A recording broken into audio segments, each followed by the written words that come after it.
बेलना से इनका नफरत हो तो हम तब हमर गांव ने नहीं करवावत एने ओने खाली मारवावत तोड़ गांव ना करवा लेबो तब तो जाके बेलवई बरोड़ गंदा बात बोल रही है बाजावानी अब जियाने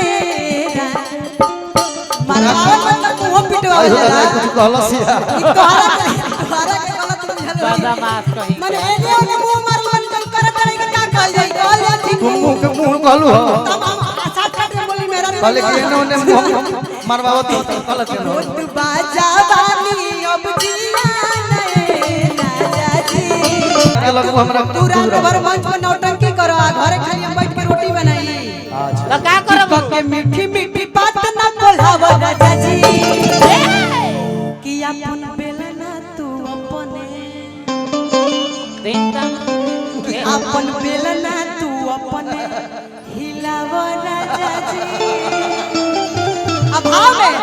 के मीठी मीठी बात ना बोलाव राजा जी मीठी बात ना बोलाव राजा जी के मीठी मीठी बात ना बोलाव राजा जी मीठी बात ना बोलाव राजा जी कि के मीठी मीठी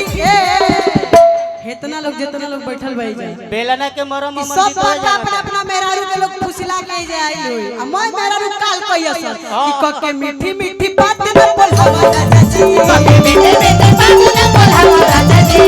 मीठी मीठी बात ना बोलाव राजा जी अपन बेलना तू अपने अपन बेलना तू अपने राजा जी अपन बेलना तू अपने राजा जी अपन बेलना तू अपने ए लइकिया पहला बात कहे अम्मा के चौकी में हुइया के बेलाना से रोटी बेलावा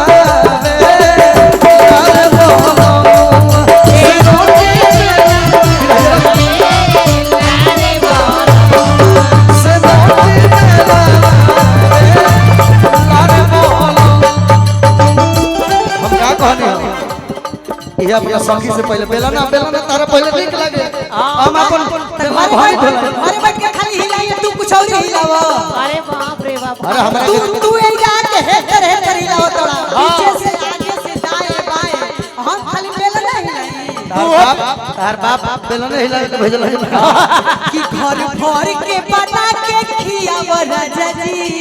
ओ पीछे से हिलावत घर भर के बना के खियाव राजा जी अपन बेलना तू सुन हमरो बतिया हम कहनी हम मामा के चौकी महुइया के बेलना से रोटी बेलवावे ला बोले ओकरा आगे सुनु होता बा बेलना हाथ में धरा रे लार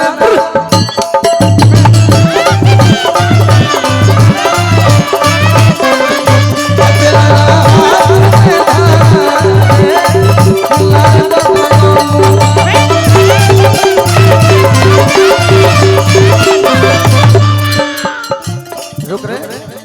नन्हरे उम्र में सैया कोई के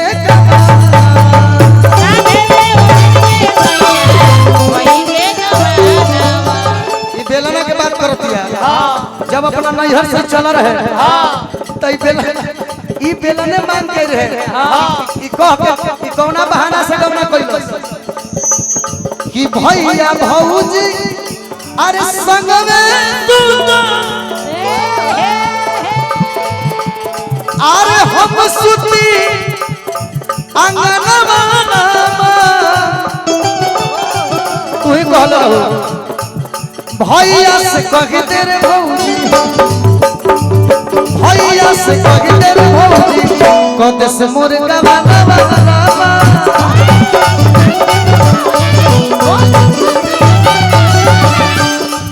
आउ हमारे स्केल टाइट हो गल तोरा स्केल क्या होता ऐसे करके नीचे कर दिया होता यही में कि दुई एगो चीज हुई रे दी है मीठा करो ये मांग के लाई रहे काका रुक अरे मेरा वो घरी तो एक खाती वो घरी तो हमारा सेवा के लिए बतियाओ तो ना रहला क्योंकि ताकत तो ना रहला हम बनी के जाति का उस तरह ने केहले बतियाइल हमर बात भाई ये बिगाड़ के देले भाई हमार बात बिगाड़े वाले तो हो बैठल टैटू वाले ए बाबू ई मंगले कर का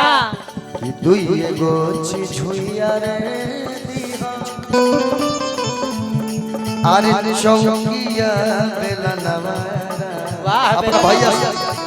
काहे खाती काहे खाती लोइया काटत गाल गिले लोइया काटत गाल गिले बेलत में जुबानवा लोइया काटत गाल गिले बेले में जुबानवा लोइया काटत गाल गिले बेलत में लोइया काटत गाल गिले बेले में जुबानवा आज 1947 में घुसल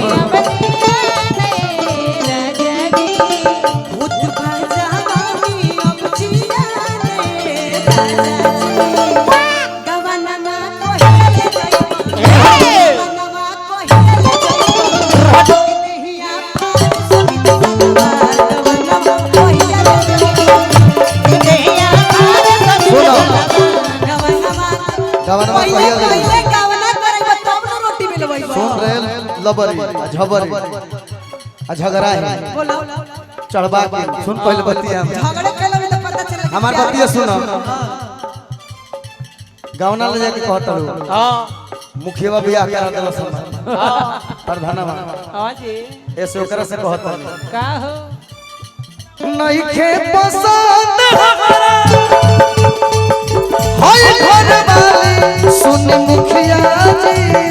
आई के बता दे हमरे आई घर वाले तोरे मुखिया साफ कहता नहीं तू लोग के सामने हां हमें हरी के छोके राखब साली सुन मुखिया हरि के होके तोरे मुखिया हरी के छोके राखब साली सुन मुखिया हरि के होके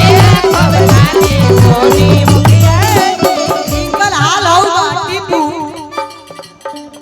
कि अब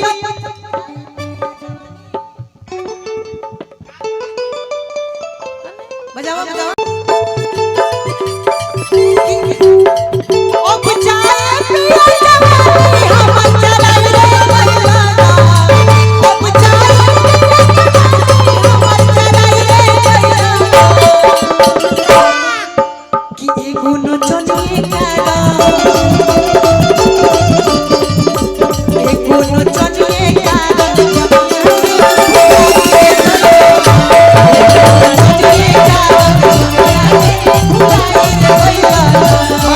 पागल हो हमारा ये लागल हर छोटा ऊपर हो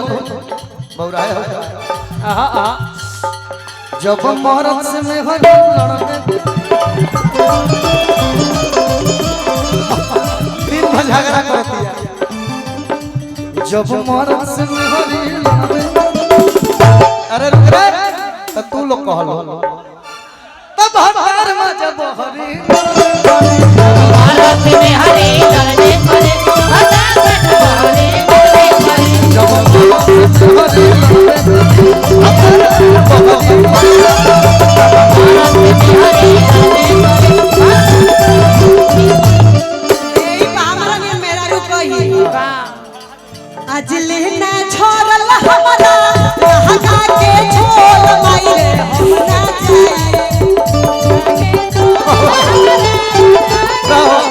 तब भतार 12 बाजा मार सकेला त हम दुख रोन न जी कि आज लेना छोड़ल हमरा हटा के छोड़ माइरे हम ना जाए जाए के परी कि आज लेना छोड़ल हमरा लहंगा के छोड़ अरे भैया तो है काहे आग लगल बा तू बताओ तोरा का भइल बा मर्द मैं मीटर में डाउन कर देता हूं सही बात है बढ़ा दो भैया सुना नचनिए कारण तनी आवाज उठा दी भैया कैमरा वाला सब भैया कहता तनी आवाज उठा दे कि आज लेना छोड़ल हमरा लहंगा के छोड़ माइरे हम ना जाई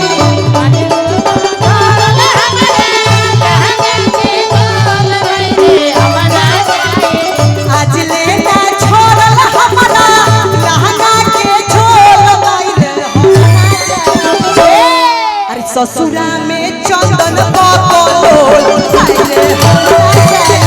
ससुरा में चंदन बकलोल आइले हम ना जाए याय तो ना जाइबे त भीखर मामा पे रह जो बाहुक मामा सुन ना बकलोल बानी आहे एगो पर पैदा करके धइले बानी ऊ बकलोल हो हम पलंग तोड़ है देखो अच्छा आनंद आइल ना इतना दे बढ़िया लागल तो ताली बजा दे सब ऋतु वाह वाह वाह दूरी बना फिर से करो लोग पैसा तो लेता ना कहे के चाहिए केहू लेकिन हई मजा कोई ना दे याय तो दीपावली में झोल झड़ जाए वाइट है बॉस तब लोग नहीं के बुझता का करी अरे रहना रे ए बेयास समय आएगा ए बेयास झोल झाड़ के दिहरी होरी बात हम तो झोल कहलू हम तो हमारे दिमागे में कुछ और अगले से मुंह से तो का करब दिन भर उहे कुछ झोर देखत रहत लेकिन- के लिए जाए सुनो हमार बात स्केल कहाँ बा बाबू 61 62 स्केल सिल्वा सिकल तू पागल हो हमारा माइनर रुस जाता रे कोनो बात खाती इनका खाती एगो बात कहता हां जी इनकर तू तो हमारा सबूर हो गल बा कि हमरे भी बा हां इनकर तो बियाह भइल तार सीधे सीधे गाँव ना हो ए बाबू आ तब ही में हमारे को छोट भाई दिखू बा ऐसा गाना कोई तू गावे लगे पातर पातर पियावा के पुत्र के मुरिया मजा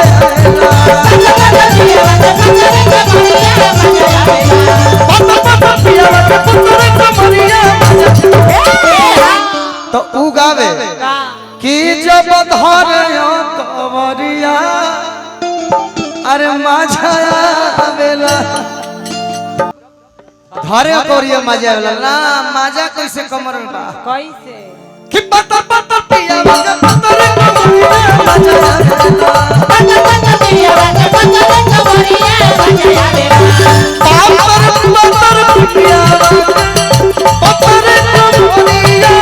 मजा आवेला जब हिले कमरिया जब हिले कमरिया कब मजा आवेला चाहे हाई हिले चाहे हाई लोग गलतियों न बुझ जाला ऐसे हिलावत नहीं हो चाहे हाई से हिले है अच्छा है जब हिले कमरिया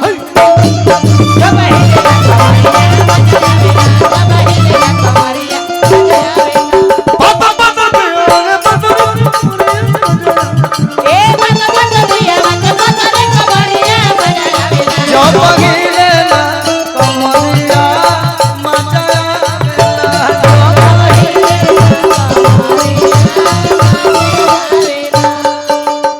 बुलेट वाला हरियर बा हमरो बुलेट पर कहियो बैठ तने मारो तो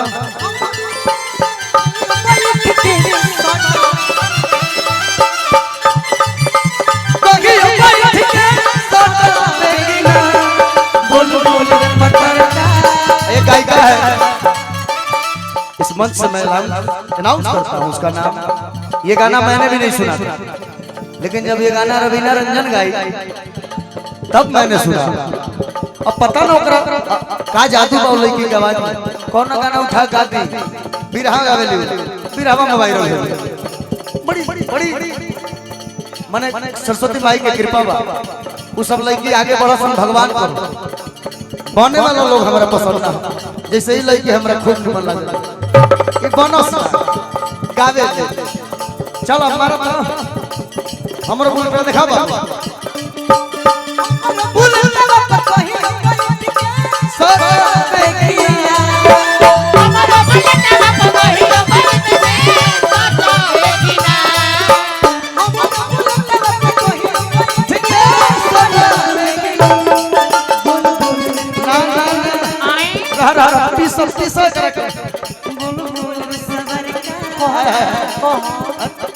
दाता पता तो चढ़ावो ना है ना बोल बोल रे सवर का देखा मैं फिर मुंह खोले बड़ो ऐसे ऐसे करो देखो कैसे भाव निकलेगा बुलबुल सवर का हमारा से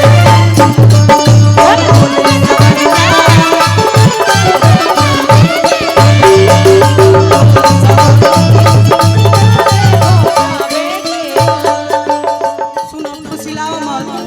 कि कके मीठी मीठी बात ना बोलावा राजा जी कबे से मंच वहीं पर 9 बजे ले नौटंकी देखत हई हां जहां जला तहां माने ये कुल होई का होता ई जब हम बानी तब कुछ होता हां जी तो सुनो ई जवनिया भइल दा गावे लगा कि कके मीठी मीठी बात ना बोलावा राजा जी अरे राजा जी है मीठा बोलो तबे ना तरा